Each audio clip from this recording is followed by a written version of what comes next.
Alhamdulillah kita bisa bergabung kembali bersama-sama mentadabburi firman-firman Allah.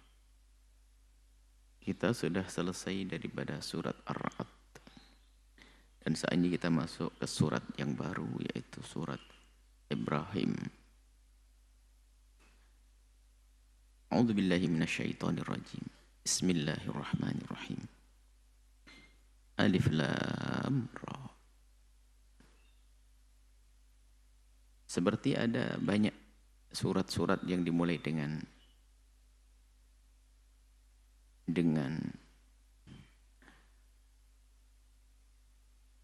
huruf-huruf yang dirangkai, tapi Allah sembunyikan maknanya. Bukan tidak ada maknanya. Jadi bukan tidak ada maknanya, tidak diperkenankan mengatakan Al-Quran tidak ada maknanya, tapi hanya Allah yang mengetahuinya.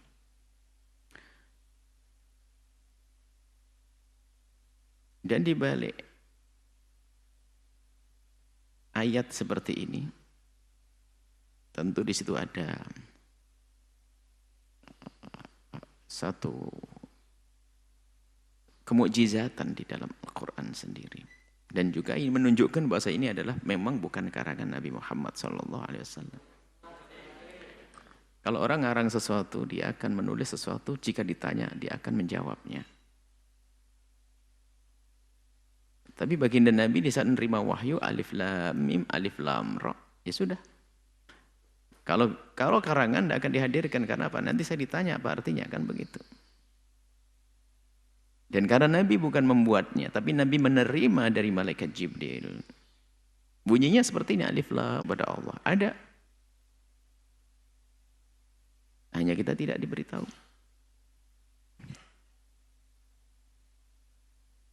Kitabun anzalnahu. Kitabun adalah Al-Quran. Al-Quran namanya banyak, ada tanzil, ada kitabun, ada Quran. Karena dia ditulis namanya kitabun, karena dibaca namanya Quranun, karena Quran dibaca dan ditulis.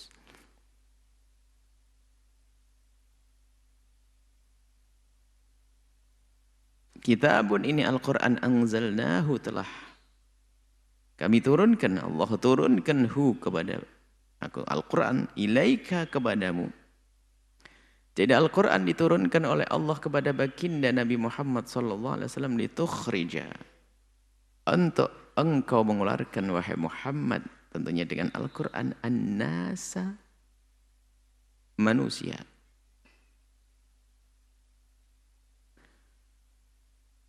Diturunkan oleh Allah Al-Quran kepada baginda Nabi sebagai pedoman. Di dalamnya ada rambu-rambu, aturan-aturan untuk membawa manusia ini umum. Ini syarat juga bahwa Nabi Muhammad tidak diutus kepada kaumnya saja. Bukan seperti Nabi wa ila adin akhahum huda. Bukan kepada kalau Nabi Hud diutus kepada kaumnya, kaum Ad. Wa ila Madyana akhahum Syu'aibah, dan seterusnya. Tapi akhirnya Muhammad tidak, kafatan semuanya. Maka ini tukhrija, untuk kau mengeluarkan an-nasa, manusia, termasuk itu yang ada di Indonesia. Dan nyampe pada akhirnya nanti. Nabi mengeluarkan umat dari minadz-dzulumati, dari kegelapan, ila nur, kepada cahaya dengan Al-Quran yang dibawa oleh baginda Nabi SAW.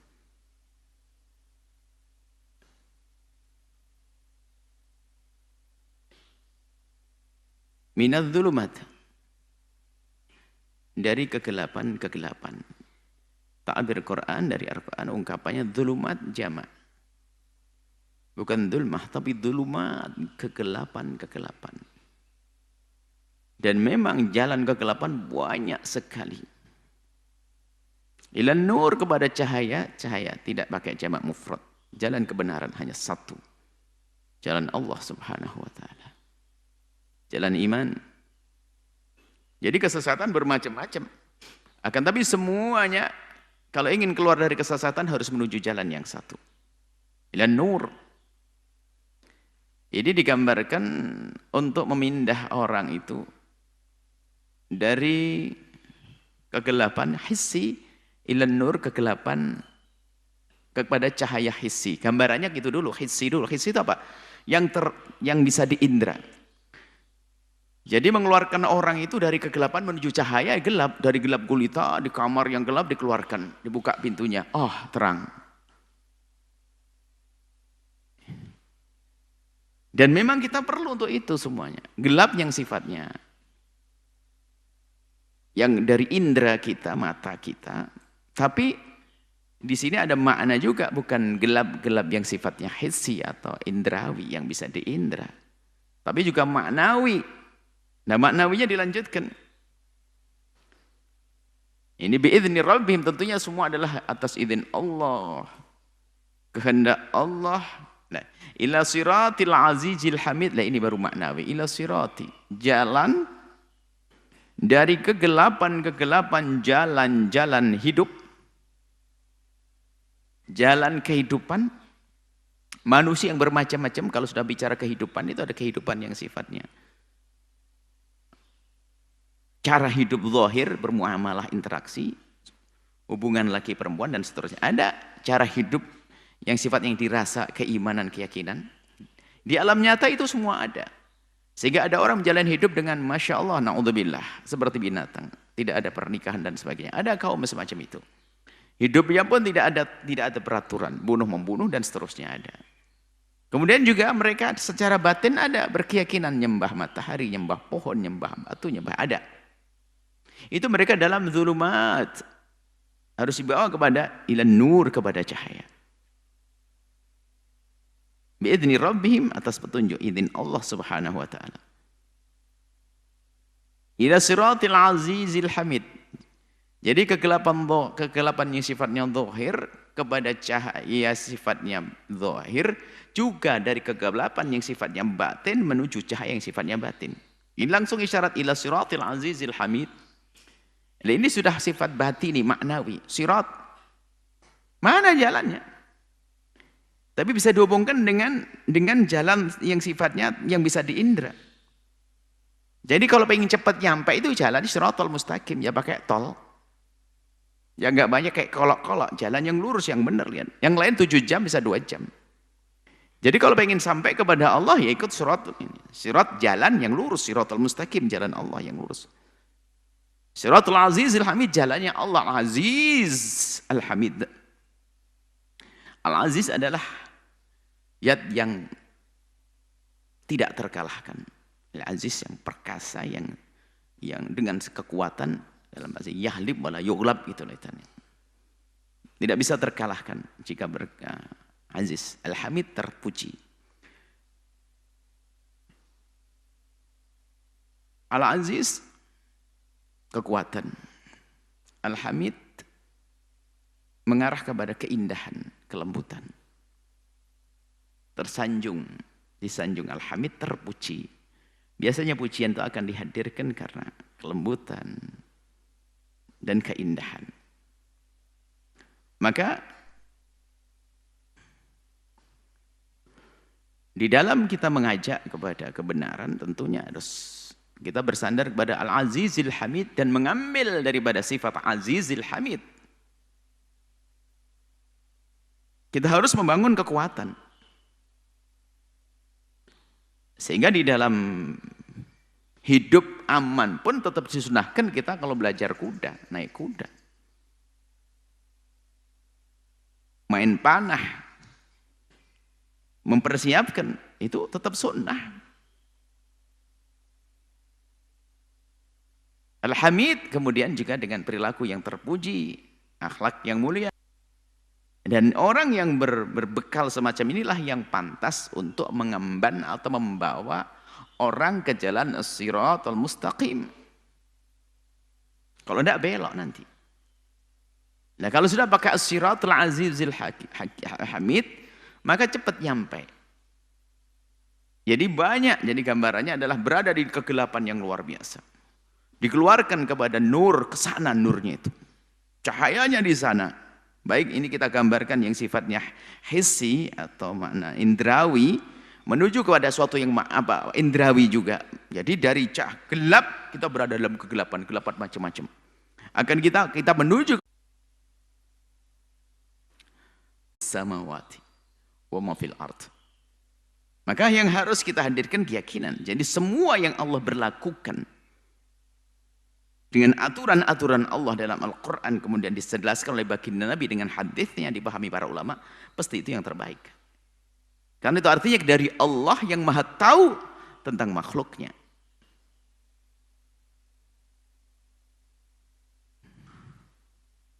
Itu sudah normal pemahaman semacam ini. Mahal. Jadi kalau pengen apa saja kita beli alat mesin cuci atau alat kulkas atau apa saja. Kalau kita ingin merawat dengan benar, harus petunjuk yang buat dong. Mesin cuci produk ini petunjuknya dari yang lainnya salah nanti. Dan sudah dibuat kalau mobil ini adalah pakai solar. Kata perusahaan mobilnya yang tahu. Jangan sok gara-gara kita suka yang namanya minum susu lalu ini kayaknya pakai susu lebih bagus. Itu ngatur, merusak namanya. Makanya peraturan dari Allah itulah yang hendaknya betul-betul kita patuhi. Nah disinilah, di situ memang tantangan bagi para ulama untuk benar-benar serius sebagai penerus Nabi, waris Nabi, untuk bisa memahamkan umat kepada firman-firman Allah Subhanahu wa taala. Sehingga muncullah di situ adalah tafsir-tafsir, kemudian penjelasan-penjelasan fikih dari para ulama radhiyallahu taala anhum agar bisa dicerna, difahami oleh umat. Sehingga muncullah peraturan-peraturan fikih, urusan muamalah, munakahah, urusan ibadah juga dan seterusnya. Nah inilah yang harus kita bangun keyakinan bahwasanya yang dari Allah inilah yang paling benar.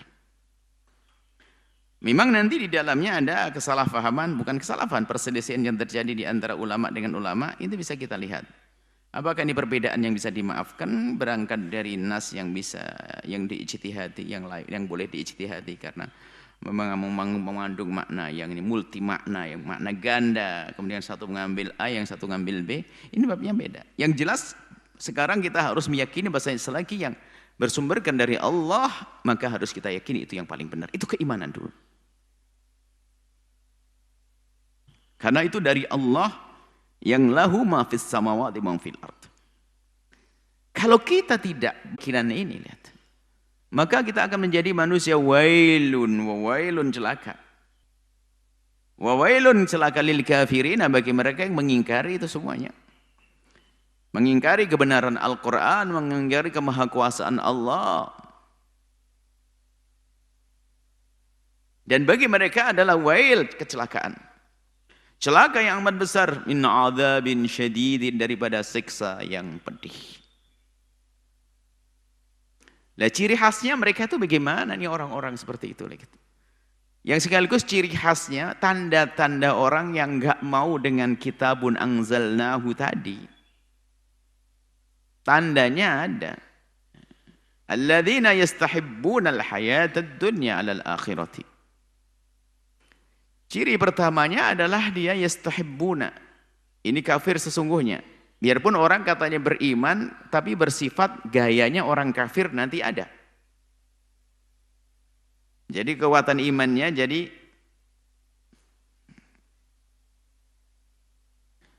ada iman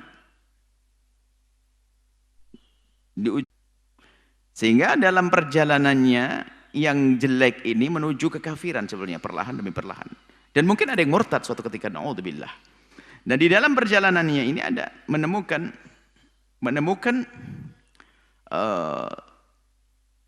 satu hal yang bertentangan dengan syariat. Jadi semula dari keimanan, makanya iman itu perlu dijaga. berkurang mendekati kepada kekafiran. Nah, sehingga ada di dalam perjalanan melakukan satu sifat-sifatnya orang kafir. Tapi belum kafir, tidak. Sebab kafirnya ini batasnya di sini, ini kafir. Keluar dari wilayah iman, siapa melarang? Kalau sudah Allah ini kan titah perintah. Apa yang Allah berlakukan, kita hidup di dunia. Apakah kita tidak menikmati dunia? Oh, bukan itu. Harus pahami. Apakah kita tidak boleh mengumpulkan dunia, mencari dunia? Bukan. Tapi yang nggak boleh adalah di saat dia mengutamakan dunia daripada akhirat. Sehingga untuk mencari uang untuk makan saja dia harus meninggalkan sholat. Ini yang tampak biasanya seperti itu. Untuk mendapatkan rupiah yang sangat sedikit pun dia harus membuka auratnya. Ini menunjukkan kalau dia lebih percaya kepada bos, bahasanya dia akan beri makan daripada kepada Allah yang memberikan rezeki kepada semua yang melata di atas bumi.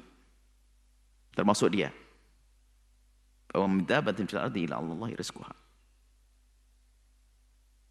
Mungkin ada yang mendengar suara ini Anda tergolong orang ini, tidak perlu Anda berkecil hati. Jika Anda mendengar suara kami ini berarti Anda selamat insya Allah. Tinggal merubah saja. Saya tidak boleh mengejar dunia begitu lalu meninggalkan Allah. Tidak.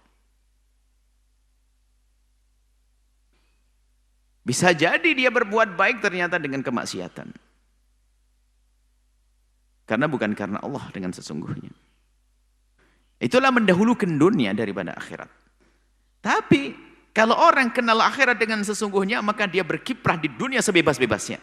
Tapi yang tidak kenal akhirat hati-hati berkiprah urusan dunia. Sebab dunia yang ia dapat bukan tambah dia baik karena akan tambah jauh. Maka kuncinya kenalilah Tuhanmu. Kenalilah kitabun anzalnahu tadi. Pegangilah siratal azizil hamid. Jalan Allah berpegang maka setelah itu bebas engkau berkiprah di dunia. Menjadi orang paling kaya pun juga boleh menjadi orang kaya seperti Abdurrahman bin Auf. Saya ingin jadi seorang raja presiden jadi seperti Nabi Daud. Kuncinya kan di situ. Tapi yang bermasalah yastahbunal hayatad dunya 'alal akhirati. Dia mencintai dunia berlebihan sampai akhirat betul terlupakan. Wah, ini bahaya. Sehingga Anda bisa menjadi orang kaya tapi di dalam otak Anda dan pikiran Anda, otak Anda, hati Anda, setiap kali ada keuntungan Anda berpikir bagaimana kejayaan Islam, maka menjadilah Anda orang kaya. Dan ternyata hal yang seperti itu menjadi hiburan buat Anda. Seperti halnya orang yang memang nasibnya nasib buruk, lihat. Dia mengumpulkan kekayaan siang malam tidak tidur, bahkan mungkin lembur untuk mengumpulkan kekayaan, ujung-ujung adalah perencanaan kemaksiatan. Untuk zina bersama, untuk mabuk bersama dan seterusnya. Loh. Dan mereka itu menganggap sebuah kesenangan. Karena apa? Dia di dalam adzulumat, kegelapan. Nggak bisa melihat kebenaran. Belum dibawa kepada an-nur, kepada cahaya. Nah ini, istahibunal hayatud dunya 'alal akhirati. Ini ciri. Makanya kalau kita punya ciri semacam ini, segera kita benahi. Jangan sampai sifat ini terus menempel pada kita. Khawatir nanti akan meneret kepada selanjutnya. Nah ini, tingkatan pertama adalah dia adalah mendahulukan dunia daripada akhirat. Tapi ingat, ini bukan berarti kita tidak boleh berkiprah urusan dunia. Kalau iman kita benar, dunia boleh kita berkiprah di dunia sebebas-bebasnya. Maknanya bisa menjadi orang punya pangkat tertinggi, menjadi orang paling kaya. Karena ada iman. Karena dengan ada iman, dia akan punya rambu-rambu, tidak akan berjalan kecuali ala siratil azizil hamid.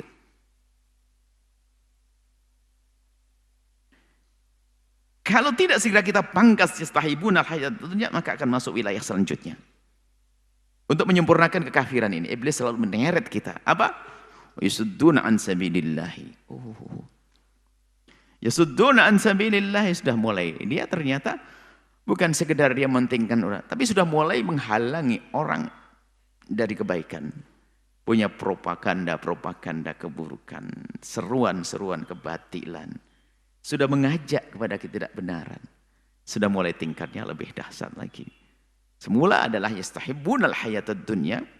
Seolah-olah sangat pribadi ini, masih sangat ya urusan ngumpulin dunia, tapi ternyata sudah dari dunia yang dikumpulkan sudah membuat program tadi. Saat karyawannya diajak naik kapal pesiar misalnya untuk zina sana, mabuk sana, ada kisah. Atau diajak ke pulau, ternyata dibawain perempuan-perempuan untuk berzina dan mabuk di sana. Dengan kekayaannya, lihat. Sudah mulai yasudduna menghalangi kebaikan. Nah, sudah mulai tidak senang dengan kebaikan. Karena apa? Kebaikan-kebaikan yang selama ini ada di hadapan matanya dianggap penghalang untuk yastahibbunal hayatad dunya. Menjadi penghalang untuk dia menyempurnakan urusan dunianya. Maka dimusuhi, lihat. Wah, ini sudah mulai. Yastahibbunal hayatad dunya. Kemudian wa yasudduna an sabilillahi. Yasuddun an sabilillah. Enggak mau. Enggak mau orang menuju kebaikan. Menyeru kepada kebatilan dia. Nah, kalau sudah semacam itu, yabghunaha iwaja. Ini dia sudah membuat satu cara, membuat cara hidup, tren. Dan dia menginginkan tren yang dibuat ini akan diyakini oleh mereka untuk bisa diikuti. Tren kebatilan. Gimana anak-anak muslim ini bisa ikut dia dalam. Jadi diyakini. Seperti meyakini dalam berakidah.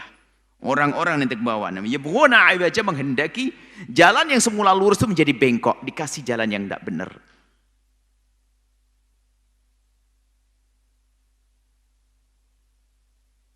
Sehingga orang sudah tidak peduli dengan tuntunan. Akan tapi dia senang kepada semua menghibur hatinya, didahulukan tontonan. Sehingga sudah tidak lagi. Nah, ini sudah jauh lah. Kalau segitu lupa agama, luka, maka langsung melompat sekali langsung ke kafiran. Full, sempurna. Itulah sifat orang kafir. Nah, sekarang kita perlu lihat marhalah itu, fase-fase yang kita lewati ini, mana kita ini. Kalau untuk akhir semoga tidak, kedua tidak. Tapi yang pertama ini harus kita waspada, yaitu apa? Kita gampang kalah dengan keinginan dunia. Lihat. Sampai ini tertipu orang banyak, bangun masjid, gua istimewa, tapi dari duit riba nggak jelas dia, bisnis nggak jelas dia, tertipu dia. Yang diinginkan sebetulnya sanjungan manusia.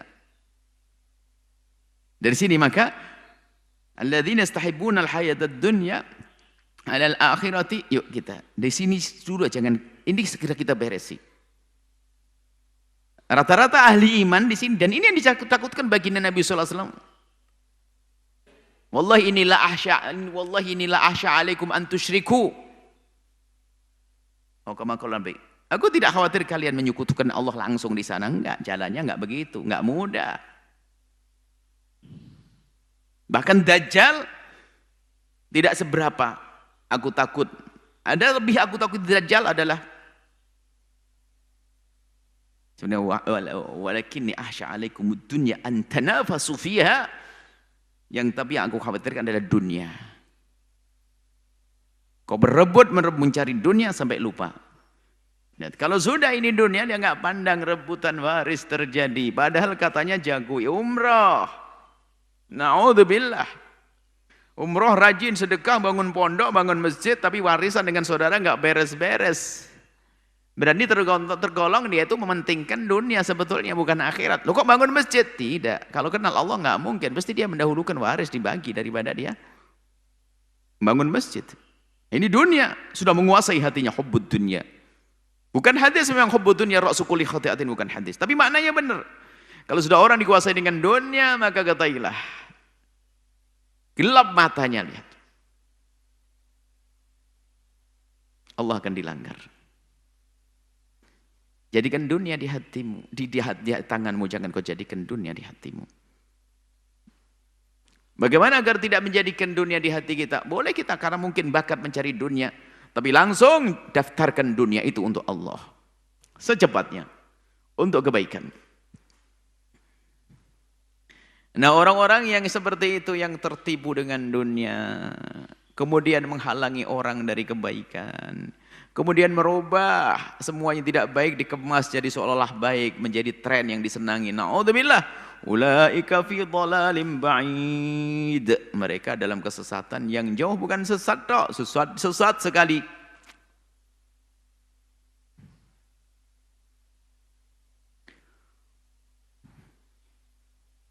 Wa ma arsalna min rasulin. illa bilisani qaumihi. Dan kami tidak mengutus utusan kecuali dengan lesan kaumnya. Lesan kaumnya agar mudah difahami itu firman dari Allah. Nabi yang dihukum, Nabi yang diutus kepada satu kaum sesuaikan dengan bahasa kaumnya. Ada sedikit pertanyaan mungkin, baginda Nabi kan tidak diutus untuk kaumnya saja. Nabi diutus kafatan linnas, untuk semua manusia. Iya. Nabi diutus untuk semua manusia, tapi Nabi diutus dengan bahasa kaumnya. Kaumnya baginda Nabi, yaitu dengan kaum Arab, yaitu dengan bahasa Arab.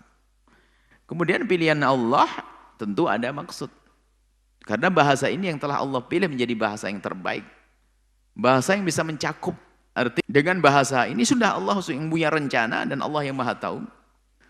Kalau tidak dengan bahasa yang lainnya, sudah. Memang ketentuan Allah.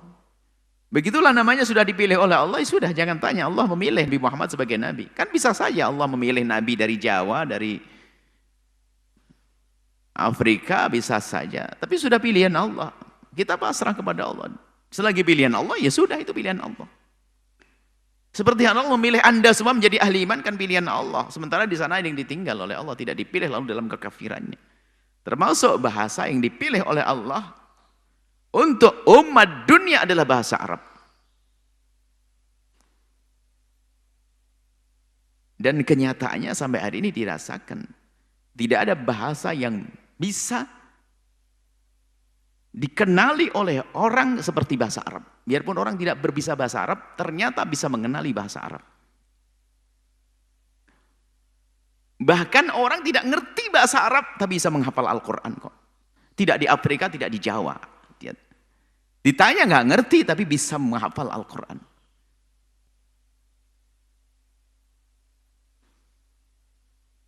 Al-Quran, karena bahasa Arab ada istimewa. Kemudian di saat itu memang lagi unggul-unggulnya di kelas dunia tentang kesusastraan. Di negeri Arab waktu itu adalah bahasa yang paling unggul di kalangan dunia. Jadi bahasa Arab waktu itu.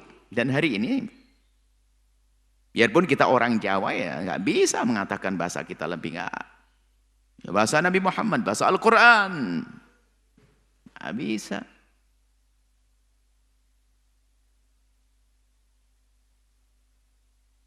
Dan ini bukan menguatkan kefanatikan terhadap Arab. Oh bukan, kita tidak fanatik dengan Arab, tapi kita kepada apa yang telah diberlakukan Allah, yaitu Al-Quran dengan bahasa Arab.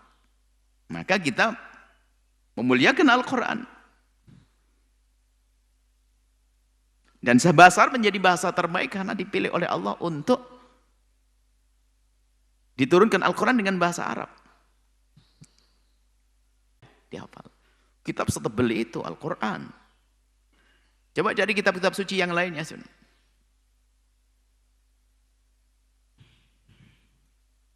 Sehingga suatu ketika ada pertanyaan, ya ini tentunya ke saudara-saudari kami dari kaum Kristiani dan sebagainya, atau Hindu dan sebagainya. Ini bukan berarti kalau kami mengadakan nggak bisa dihafal, bukan penghinaan, oh tidak. Kami tidak menghina agama Anda, kitab suci Anda, tidak. Ini hanya kami menyampaikan bahasanya Al-Quran ternyata bisa dihafal oleh pengikutnya, biarpun dia tidak mengerti bahasa Arab. Khawatir ini Anda membandingkan yang merendahkan, oh tidak. Dan dimanapun tidak ada perbedaan. Kalau kita pergi ke Afrika, Al-Qurannya seperti ini. Ke Amerika seperti ini. Ke Australia seperti ini. Ke Asia sama seperti itu. Ke benua manapun kita pergi sama Al-Qurannya. Akan tapi kalau kitab suci yang lainnya sesuai dengan terjemahannya. Berbeda-beda terjemahan. Dan sesuai dengan kekuatan pemahaman seorang penerjemah. Apakah dia mengurangi atau tiba-tiba menambahi dari pemahamannya, bisa jadi. Tapi Al-Quran tidak semacam ini, utuh. Keunikan.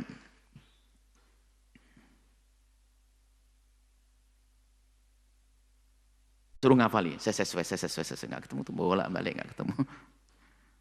Ini adalah ijaz, kehebatan Al-Quran semacam itu.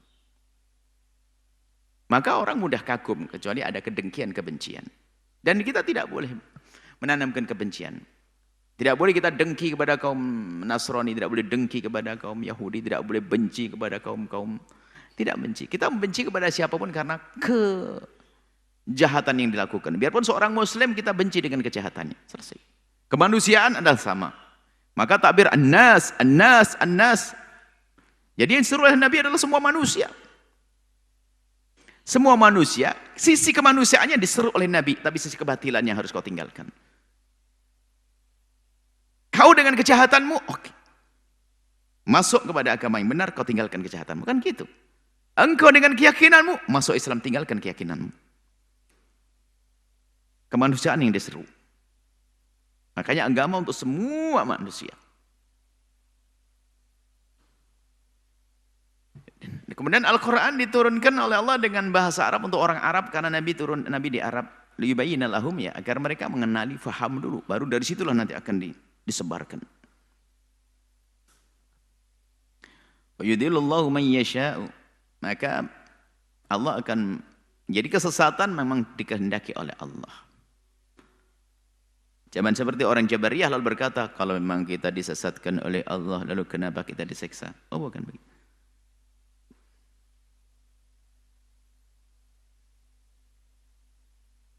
Yang disesatkan oleh Allah hanya al-fasiqin, kan gitu. Dalam ayat lain al-fasiqin, orang yang dengan kefasikannya. Jadi Allah menjadikan seorang hamba itu sesat, tapi kesesatan itu dipilih oleh Dia. Maka kalau ini sebagian kaum Jabariyah mengatakan bahasa yudhillullahu man yasha' wa yahdi man yasha'. Sudahlah, kita enggak punya peran apa-apa, kan semua kehendak Allah. Lalu kenapa Allah menyiksa kita? Oh.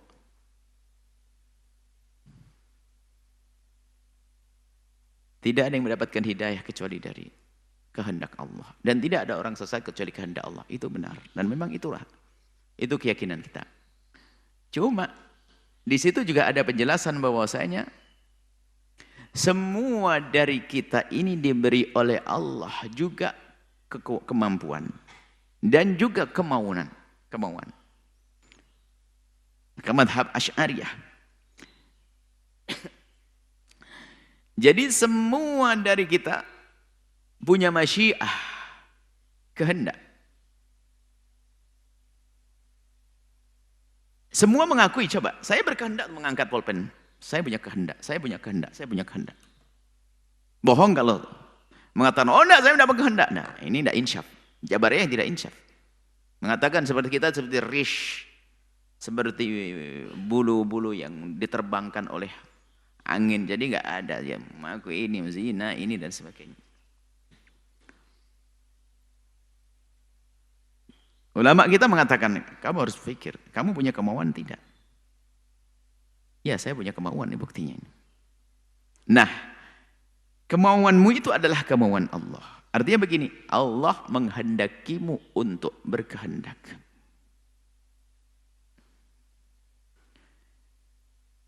Karena Allah menghendakimu untuk berkehendak, maka engkau berkehendak. Dan dengan kehendakmu inilah engkau akan ditanya.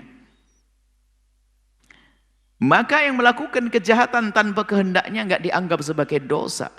Dan itu dikehendaki oleh Allah memang. Tapi tidak dikehendaki oleh hamba tersebut. Dia tertidur, seorang ibu tertidur, tak-tak baring ke sebelah anaknya kepenyet. Ada kan kisah? Disebutkan selalu dalam bab fikih seperti itu. Atau orang lagi naik kendaraan, dia sudah benar jalannya. Dan dia hati-hati di jalan kiri, atau ada orang nyebrang. Enggak dosa. Di luar kehendaknya. Orang gila tidak dianggap dosa, kan begitu, lihat. Karena enggak ada kehendak khusus tadi. Dari sini paham bahasanya, itulah yang difahamkan oleh ulama kita bahwasanya Allah menghendaki sesuatu. Dan tidak ada yang terjadi kecuali dengan kehendak Allah. Lalu bagaimana kita dengan sesuatu yang kita kerjakan? Iya, itu kehendak Allah. Tapi ingat, dan itu tidak akan terjadi kecuali dikehendaki oleh Allah. Dan kejadian itu terjadi atas kehendak. Kalau atas kehendakmu juga, maka kau akan dihukum. Lalu dari mana aku berkehendak? Allah menghendakimu berkehendak. Nah inilah, Allah menghendakimu berkehendak, maka dengan kehendakmu ilah engkau akan ditanya. Ini teori kasab. Dalam madhab kita Asy'ariyah, teori kasab.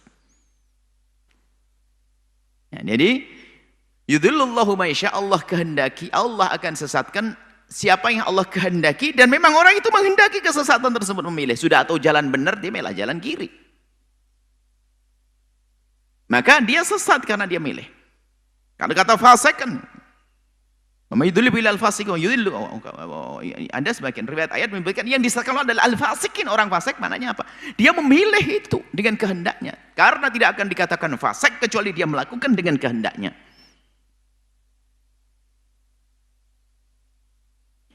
Wa yahdi man yasha'u, dan Allah memberikan hidayah kepada Allah siapa yang Allah kehendaki. Sama. Spesial hidayah ada dua cara memang.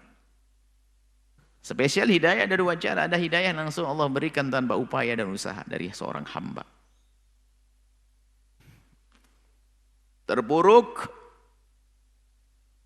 terjerumus dalam kubang kehinaan, tiba-tiba diangkat oleh Allah tanpa usaha dari dia. Ada Allah yajtabi ilaihi man yasha, ada maqam ijtiba. Ada orang yang, nah ini kalau nunggu ini repot, jangan-jangan nggak dipilih oleh Allah, lalu bagaimana? Maka maqam yang kedua, wa yahdi ilaihi may yunib. Allah akan berikan petunjuk siapapun yang berusaha untuk kembali. Lah, kita ini dengan belajar, duduk dengan ulama itu ada inabah. Dan di sana dijanjikan walladzina jahadu fina lanahdiyannahum subulana. Oh, yang sungguh-sungguh mencari jalanku akan aku kasih. Maka kita berusaha. Bisa jadi kita baru berusaha satu langkah sudah disambut hidayah oleh Allah, termasuk maqam ijtiba, iya. Tapi kalau belum mendapatkan maqam ijtiba, terus berusaha. Tapi ujung-ujung adalah sama, adalah wa yahdi man yasha' wa huwal azizul hakim. Hakim, aziz, kalau sudah Allah menghendaki seorang itu mendapatkan petunjuk, nggak ada yang bisa mengganggunya. Biarpun dia harus kehilangan dunia. Lihat, kita menemukan orang masuk Islam, dia meninggalkan kekayaan ayahandanya. Bahkan beberapa waktu yang lalu kita ketemu dengan anak-anak muda yang dia masih kehidupannya yang Masya Allah dalam dunia glamor, ternyata kembali ke jalan Allah. Nah, ini kan unik. Kalau sudah Allah menghendaki, dia sudah akan dia tinggalkan segala sesuatu yang selama ini mungkin dibanggakan pada zamannya, tapi ternyata berubah selera. Selera neraka menjadi selera surga. Karena selera sudah selera surga, lihat, sebesar apapun gebiar, glamor dunia, tidak ada artinya bagi dia. Lebih lezat kalau dia menyebut nama Allah dengan derai air mata. Dan kita temukan. Bahkan kami terenyuh dengan orang-orang semacam itu, Masya Allah. Dia harus hijrah meninggalkan hiruk pikuk dunia yang selama ini digandrungi oleh dia sebelumnya. Bahkan dia pun digandrungi oleh orang lain, dikagumi. Dan dia bukan dalam keadaan terpuruk hari ini. Ternyata ia meninggalkan dari zulumat menuju nur. Ajib. Dan kita menemukan orang semacam itu. Bahkan dalam perbincangannya pun tidak menyebut sebuah kemuliaan kecuali derai air mata. Di saat seperti itu juga kami putuskan, aku kalah dengan kamu. Jauh berlangkah-langkah. Subhanallah, kita menemukan orang semacam itu. Itu karena kalau sudah aziz, Allah kalau sudah menghendaki tidak ada yang bisa menghalangi. Al-Hakim, bijak, maha bijak. Semuanya tepat. Maha bijak. Tidak ada yang salah dengan apa yang Allah berlakukan kepada hambanya. Semuanya. Artinya apa? Bijak apa? Ada kesesatan, kezaliman terjadi kok. Allah maha bijak, jangan bertanya dengan apa yang Allah berlakukan. Kenapa masih ada kefakiran di situ? Bijak apa? Kenapa ada kekafiran di situ? Bahkan ada kemaksiatan di kampungku. Allah maha bijak. Jangan bertanya tentang apa yang Allah lakukan. Tanyakan apa yang kau lakukan. Semua yang Allah berlakukan adalah dengan kehendak Allah dan tidak terpaksa. Lalu bagaimana dengan kekafiran? Ada hikmah di balik itu, ada. Kalau tidak ada orang fakir, kekayaanmu nggak akan guna. Kau tidak akan berjaya. Kalau tidak ada kemaksiatan di kiri kananmu, engkau sebagai ustadz nggak akan banyak berjuang untuk jihad. Oh begitu? Iya. Allah Maha Bijak. Yang jelas jangan bertanya tentang apa yang Allah berlakukan. Semuanya ada hikmah. Hanya kadang kita menjangkau atau tidak menjangkaunya.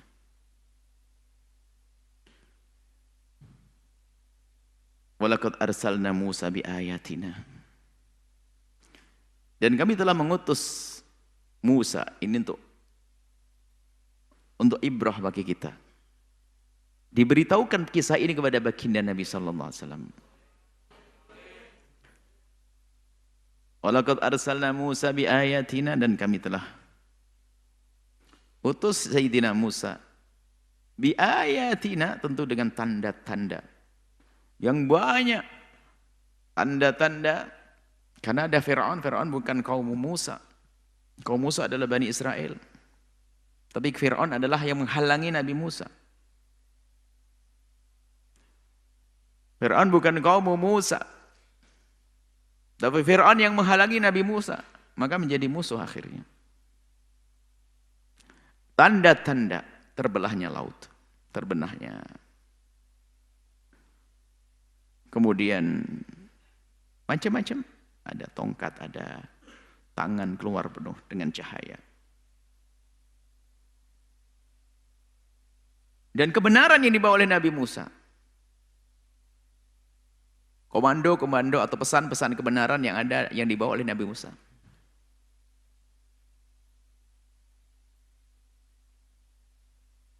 Dan kita yakini bahwasanya yang dibawa. Dan di dalam pesan-pesan atau yang ada di dalam pesan-pesan Nabi Musa, yang diturunkan kepada Nabi Musa adalah Allah melupakan karunia yang Allah berikan. Kita melihat kisah-kisah Nabi terdahulu atau kisah baginda Nabi, kisah Nabi terdahulu dan seterusnya. Kisah Nabi Isa, kisah Nabi Musa dan kaumnya itu semua. Itu kan ayat. Tanda-tanda kebesaran Allah yang Allah berlakukan kepada kaum zaman itu. Tapi itu tidak akan ada artinya. Termasuk kejadian-kejadian pada zaman Nabi. Ini kan kisahnya adalah Allah menghibur Nabi Muhammad. Dengan disebutkan kisah-kisah yang Nabi terdahulu. Bahasanya kalau engkau pernah dihinakan, maka Nabi dulu juga ada yang diolok. Jika ada umat yang mengingkari, ada Nabi terdahulu mengingkari. Jika engkau dipukul, ada Nabi dulu pernah dipukul, bahkan ada yang digergaji. Dan seterusnya. Artinya apa? Kamu tidak sendirian. Jika kamu pernah disakiti, Nabi terdahulu juga disakiti. Dan itu adalah, bagi seorang Nabi adalah sesuatu yang biasa. Untuk pengangkatan derajat. Nah, tidak ada sukses dengan itu semua kecuali orang sabarin syakur. Tidak akan faham itu sabar. Di saat dalam ujian, lihat. Bagaimana harus melawan pasukan Firaun yang gede begitu, lihat kalau tidak dengan penuh kesabaran. Zaman Firaun dikejar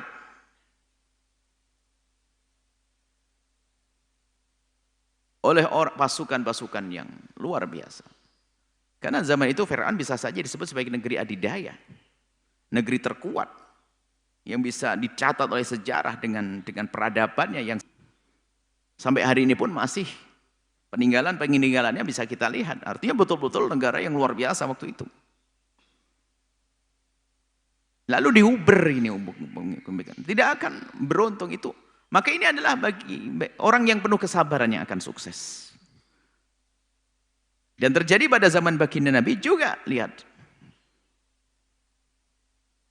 Waktu dibatasi komunikasi antara masyarakat, antara pengikut baginda Nabi dengan orang-orang kafir yang ada di Mekah waktu itu, sampai tidak makan dan sebagainya. Lalu hingga perang Badar itu bagaimana? Sabar. Dan memang kesabaran itu bekal. Jadi kuncinya adalah memang kalau orang ingin sukses dalam sebuah perjuangan itu harus membuat dua senjata itu. Ada sabar, ada syukur. Sesaat harus sabar dan saat harus syukur. Terus kalau kita dengan dua senjata ini kita akan sampai. Jangan sampai hidup kita itu hanya gayanya orang bersyukur saja. Tidak menyiapkan diri untuk sabar. Di saat diuji oleh Allah dengan ujian kecil saja sudah habis berantakan. Tapi keseimbangan antara sabar dan syukur. Maka orang inilah yang nanti akan memahami tentang firman-firman Allah, ayat-ayat Allah, tanda-tanda kebesaran Allah, yang menghadapi semua dengan sabar.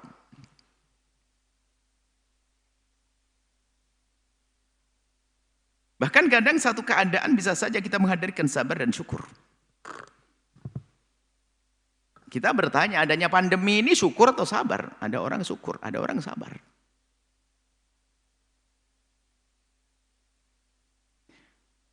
Ada satu orang diuji oleh Allah dengan ekonominya hancur, datang kepada kami. Hancur. Mestinya kan yang diucapkan dari lidahnya adalah dengan kesabaran. Tak taunya dia mengucapkan alhamdulillah. Kalau saya tidak hancur dulu, kayaknya saya tidak terus akan terpuruk dalam keharaman yang akan membahayakan hidup saya. Padahal dia diuji, ternyata dia bisa syukur. Artinya, biarpun dalam keadaan diuji pun, ternyata seorang hamba bisa saya mensyukuri. Karena cara pandangnya, kecerdasannya dia. Sakit yang Allah timpakan pada seorang hamba, sesuatu tidak ada musibah. Maka perlu bekal sabar.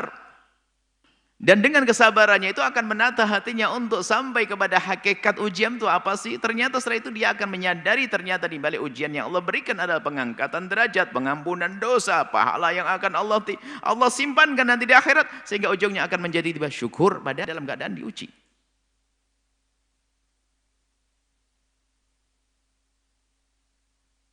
Ajaban li amril mu'mini. Fa inna amrahu kullahu khairi wa la yakunu dzalika illa lil mu'minin, kata Nabi. Aku heran dengan urusan orang beriman ini. Dan urusannya baik-baik saja. Wa la yakunu dzalika illa lil mu'minin. Enggak akan ada itu kecuali bagi orang beriman. Bagaimana kisahnya? In asabathu sarra syakar. Kalau mendapatkan kebaikan dia bersyukur, kana khairan lahu, maka itu baik baginya. Wa in asabathu dharra, kalau dia mendapatkan satu musibah, sabar, dia bersabar, kana khairan lah. Maka itu bagus baginya.